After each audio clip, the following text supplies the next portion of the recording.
নমস্কার বন্ধুরা, আজকে আমি আলোচনা করব আশাই এই হোমিওপ্যাথিক মাদার টিংচারটি সম্পর্কে।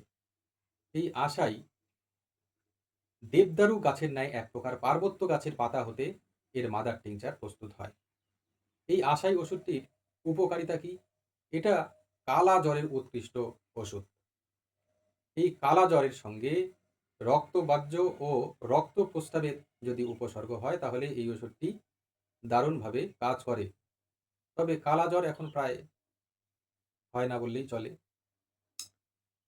তবে হোমিওপ্যাথিতে এর লক্ষণগত সাদৃশ্য দেখা যায় অ্যাকোনাইট, বেলেডোনা, হেমামালিস এবং ক্রোটেলাস প্রভৃতি ঔষধে। এর মাদার ২-৩ ফোঁটা করে দিনে ৩-৪ বার করে আপনারা সেবন করবেন এবং যদি জ্বরসহ রক্ত বাহ্য ও রক্ত প্রস্রাবের লক্ষণ থাকে তবে এর সঙ্গে হেমামালিস মাদার টিংচারটিকে আপনারা পর্যায়ক্রমে ব্যবহার করবেন। যদি প্রয়োজন হয় তবে সিওনেনথাস মাদারকেও এর সঙ্গে যুক্ত করবেন।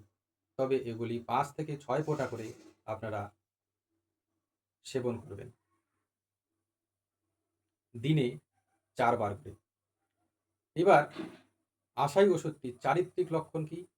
এই আশাই ওষুধটির চারিত্রিক লক্ষণ হলো মাথার এক পাশে জ্বালা ও চিমটি কাটার মতো একটা বেদনা দেখা যায়।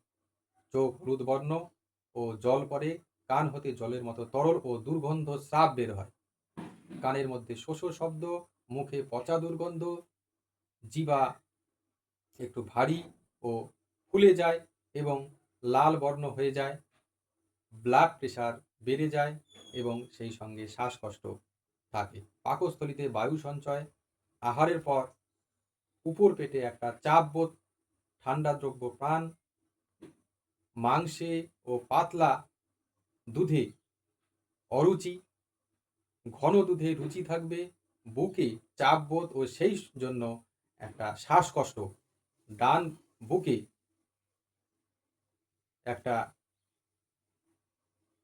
অবিদ্ধ রকমের চাপ বোধ থাকবে, দীর্ঘ নিঃশ্বাস মাঝে মাঝে ত্যাগ করবে এবং কাশির সঙ্গে যদি বমি বমি ভাব থাকে, কাশির প্রথমে অল্প এবং তারপরে শুকনো ও পরে তরল ও ঘর ঘর রে থাকবে।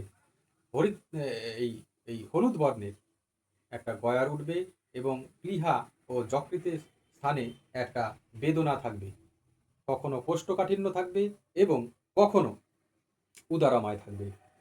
ময়লা জলের মতো তরল মল এবং তার নিচে একটা তলানি সাদা এবং হলদে অজীর্ণ মিশ্রিত সাদা বা রক্ত মিশ্রিত আমমল। রক্তের রং কালচে, মলত্যাগের পর রোগী দুর্বল ও ঘুমিয়ে পড়ে। প্রস্রাব অতি অল্প এবং এই প্রস্রাবের রং হবে ঘোলা। রক্ত প্রস্রাব উদারময়ের সঙ্গে প্রস্রাব একেবারেই বন্ধ বা পরিমাণে অতি সামান্য রকমের হবে এবং সেই সঙ্গে মূত্রনালীর একটা জ্বালা থাকবে। হাত পা ঠান্ডা হয়ে জ্বর আসে, প্রচুর ঘাম হয়ে জ্বর ছাড়ে এবং একটা অস্বস্তি অনুভূতি রোগীকে ক্লান্ত করে তোলে। তো যাই হোক, এর সেবন বিধি হচ্ছে আপনারা ৫-৬ ফোঁটা দিনে ৪ বার করেই একটু জলের সঙ্গে সেবন করবেন। তবে অবশ্যই উপকার আশা করা যায়। নমস্কার।